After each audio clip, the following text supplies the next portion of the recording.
नमस्कार, मैं हूं निवेदिता। आप देख रहे हैं खबर प्रधान। देखिए, मध्य प्रदेश की राजनीति में इस समय घमासान जारी है। खासकर मालवा निवाड़ की राजनीति में नेताओं की नाराजगी खुलकर सामने आने लगी है।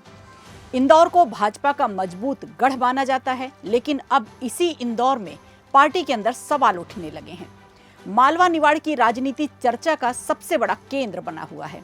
इंदौर के लिए होने वाले राजनीतिक फैसलों का असर पूरे क्षेत्र पर पड़ता है। भाजपा में भी इंदौर को हमेशा से संगठन की प्रयोगशाला कहा जाता रहा है, जहां से कई नए प्रयोग शुरू हुए और बाद में उन्हें पूरे प्रदेश और देश में लागू किया गया। लेकिन इस समय इंदौर भाजपा में अलग ही स्थिति नजर आ रही है। प्रदेश में भाजपा सरकार होने के बावजूद इंदौर के नेताओं को तवज्जो नहीं मिल रही। अब तक राजनीतिक नियुक्तियों में ज्यादा जगह नहीं मिल पाई है।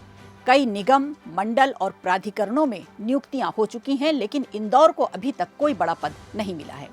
इतना ही नहीं, नगर निगम और नगर परिषदों में एल्डरमैन की नियुक्तियां भी हो चुकी हैं, लेकिन इंदौर की सूची अभी तक जारी नहीं हुई है। जनभागीदारी समितियों और कार्यकर्ताओं को जिम्मेदारी देने वाली दूसरी समितियों में भी नियुक्तियां रुकी हुई हैं। इससे कई कार्यकर्ताओं में नाराजगी दिखाई दे रही है। इंदौर भाजपा का संगठन के लिहाज से बड़ा महत्व रहा है। सबसे पहले शक्ति केंद्र की व्यवस्था यहीं से शुरू हुई थी, जिसे बाद में पूरे देश में लागू किया गया। कुछ साल पहले संगठन में युवाओं को आगे बढ़ाने के लिए उम्र सीमा का नियम भी इंदौर से ही शुरू हुआ था।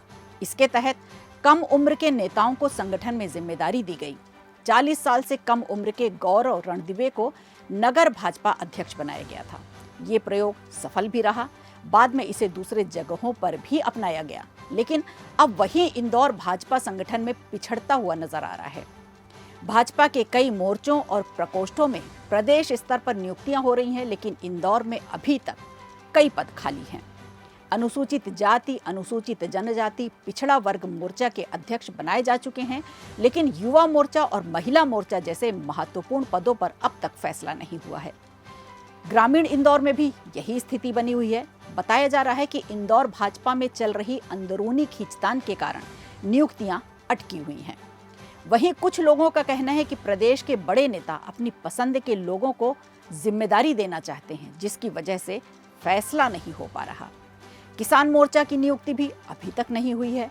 अगर सरकार के राजनीतिक पदों की बात करें तो फिलहाल इंदौर से सिर्फ 2 नेताओं के पास जिम्मेदारी है। सावन सोनकर अनुसूचित जाति वित्त विकास निगम के अध्यक्ष हैं, जबकि प्रताप करोसिया हाईकोर्ट के स्टे के कारण सफाई कामगार आयोग के अध्यक्ष बने हुए हैं।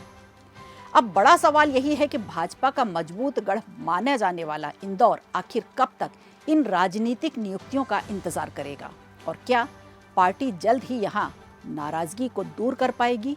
वीडियो अच्छा लगा हो तो लाइक कीजिए, शेयर कीजिए और कमेंट बॉक्स में हमें जरूर बताइए।